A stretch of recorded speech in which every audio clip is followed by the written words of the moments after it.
Hello friends, இன்றைக்கி நம்ம வீடியோவில் பார்க்க போகிறது மோர்களி ரெசிபி. மோர் கூழ்னு சொல்லலாம். அதை எங்கள் மாமியார் தான் செஞ்சு காமிக்க போகிறாங்க. Hello thanks. இப்போ மோர் கூழ்னு சொல்லலாம், மோர்களின்னு சொல்லலாம். மோரை நல்லா புளிச்ச மோரை நல்லா நீர்க்க கரைச்சி வச்சுக்கிண்டு அதில் பச்சரிசி மாவை தேவையான அளவு போட்டு நல்லா நீர்க்க கரைச்சி வச்சுக்கணும். உப்பு டேபிள் சால்ட்டு போட்டு பெருங்காய பொடி போடலாம், இல்லாட்டி பெருங்காய ஜலத்தையும் விடலாம். விட்டு நல்லா கரைச்சி கட்டி இல்லாமல் கரைச்சி வச்சுக்கணும். இதுக்கு நல்லெண்ணெயில் தாளித்தா நல்லாயிருக்கும். ஊறுகாய் மிளகா வறுத்து போட்டாலும் நல்லாயிருக்கும். அப்படி ஊறுகாய் மிளகா போடுறாந்தா தனியாக வறுத்து வச்சுக்கணும். அப்படி இல்லைனாக்கா பச்சை மிளகாயை போட்டும் செய்யலாம். இப்போ நான் சமையல் எண்ணெயில் தான் செய்ய போகிறேன். ஒரு டேஸ்டெல்லாம் மாறாது, நல்லா தான் இருக்கும். இப்போ சமையல் எண்ணெயில் செய்ய போகிறேன். கடுகு, கடலைப்பருப்பு, கடுகு வெடித்த பிறகு கடலைப்பருப்பு, உளுத்தம்பருப்பு போட்டு செவந்த பிறகு கருவேப்பிலையும் போட்டு கருவேப்பிலை பச்சை மிளகா போட்டு நல்லா வதக்கிட்டு இந்த கூழுக்கு கலரி வச்சுருக்கிற இதை போட்டு நல்லா கலரணும். கட்டி தட்டாமல் சிம்மில் வச்சு நல்லா கலரணும். கலரும்போது இந்த ஊறுகாய் மிளகா இருந்தால் போடலாம், இல்லைன்னா இப்போ இந்த பச்சை மிளகாய் சொன்னேன், அந்த ஊறுகாய் மிளகாயும் போட்டு நல்லா கிளறி நல்லா தளன்னு வரும்போது நல்லா வெந்து போயிடும். தளன்னு வரும்போது அணைச்சிடணும் கேஸ் அடுப்பை.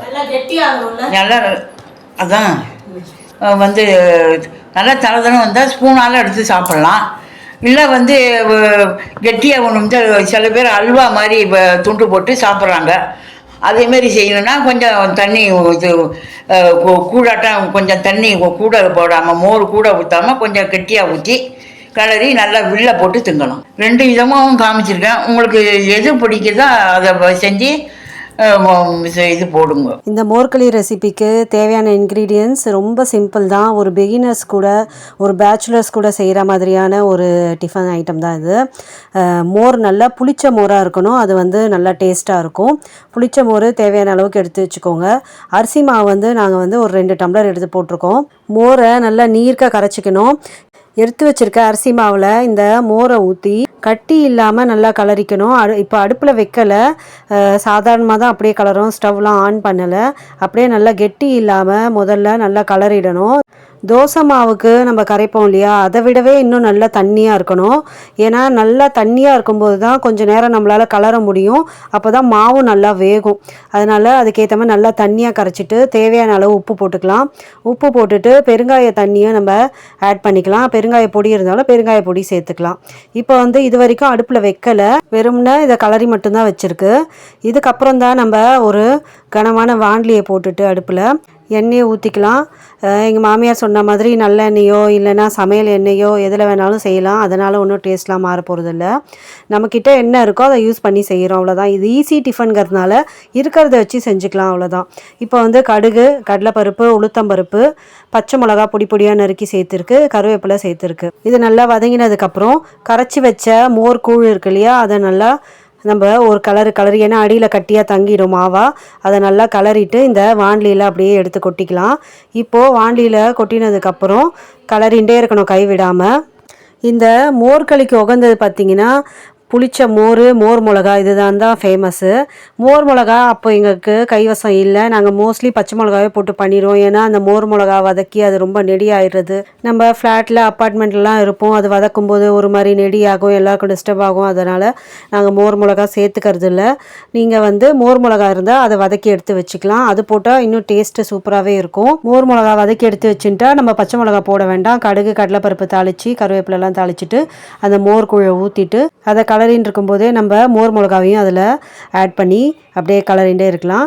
இப்போ இந்த மோர் கூழ் பாருங்கள் நல்லா கெட்டியாக எடுத்து, ஏன்னா அரிசி மாவும் நல்லா வெந்து வந்துடுது, மோர்களியும் நல்லா கெட்டியாக எடுத்து, தண்ணியெல்லாம் சுண்டி போய் நல்லா கெட்டியாக எடுத்து. இப்போ நம்ம இன்னும் நல்லா கொஞ்சம் சேர்ந்தா மாதிரி கலரிடலாம். அவ்வளோதான், 10 நிமிஷம் தான் இந்த மோர்களி ரெடி பண்ணேன். இதுக்கு ரொம்ப சிம்பிளான இன்க்ரீடியன்ட்ஸ், புளிச்ச மோரும் அரிசி மாவும் இருந்தால் போதும். இப்போது இந்த மோர்களி ரெடி பண்ணி ஒரு தட்டில் எடுத்து போட்டாச்சு. இப்போது இதே மோர்களியை நிறைய பேர் வந்து பீஸாக போட்டு இந்த கேக் மாதிரி கட் பண்ணி பீஸாக சாப்பிடுவாங்க. அந்த மாதிரியும் நிறைய பேர் சாப்பிட்றதுனால இப்போ எங்கள் ரிலேஷன்ஸ்லேயே பார்த்தீங்கன்னா சில பேர் இந்த மாதிரி களி மாதிரி அப்படியே தலை எடுத்து ஸ்பூனில் எடுத்து சாப்பிட்றவங்க இருக்காங்க. சில பேர் வந்து இந்த மாதிரி கெட்டியாக இந்த களி மாதிரி எடுத்து வச்சுட்டு உங்களுக்கு இன்னும் கெட்டியாக வேணும்னா பீஸ் போட்டு சாப்பிட்ணுன்னா இன்னும் கொஞ்சம் நேரம் அடுப்பில் வச்சு கிளறிட்டு ஒரு தட்டில் போட்டு ஆற வச்சுட்டா அது மாதிரி கெட்டியாகிடும். கெட்டி ஆனதுக்கப்புறம் இதை வந்து நம்ம கத்திலேயோ ஸ்பூன்லேயோ இந்த மாதிரி பீஸாக போட்டோன்னா அப்படியே துண்டு துண்டாக வந்துடும். இதை வந்து நம்ம ஒரு துண்டாக எடுத்து அந்த மாதிரியும் சாப்பிட்லாம். எல்லாமே ஒரே டேஸ்ட்டு தான். இது கெட்டியாக சாப்பிட்ற சில பேருக்கு பிடிக்கும், சில பேருக்கு களி மாதிரி அப்படியே அள்ளி சாப்பிட்ற மாதிரி ஸ்பூனில் சாப்பிட்ற மாதிரி பிடிக்கும். ஆக மொத்தம் ரெண்டுமே ஒரே டேஸ்ட்டு, ஒரே விதம்தான். இந்த பீஸ் போடுறதுக்கு கொஞ்சம் நேரம் அடுப்பில் வச்சு கிளறிட்டு நம்ம ஆற வச்சு பீஸ் போட்டுடலாம், அவ்வளோதான். இது வந்து இதெல்லாம் வந்து அந்த காலத்தில் பாரம்பரியமாக செய்யக்கூடிய ஒரு சிம்பிளான ரெசிபி. இப்போலாம் நம்ம நினச்சா idli, dosa, vegetable rice, noodles என்னென்னவோ நினச்சதை சாப்பிட்றோம். அப்போல்லாம் வந்து இருக்கிற பொருளை வச்சு என்ன சிம்பிளாக என்ன டிஃபன் வெரைட்டியாக பண்ணி சாப்பிட்லான்னு சொல்லிட்டு நம்ம வீட்டில் இருக்கிறதே வச்சு ஆரோக்கியமாக பண்ணி சாப்பிட்ருக்காங்க. எங்களுக்கு தெரிஞ்ச மெத்தடில் இந்த மோர்களி ரெசிபி போட்டிருக்கோம். உங்களுக்கு பிடிச்சிருந்தா லைக் பண்ணுங்கள், ஷேர் பண்ணுங்கள், மறக்காமல் சப்ஸ்கிரைப் பண்ணிடுங்க ஃப்ரெண்ட்ஸ். பாய்.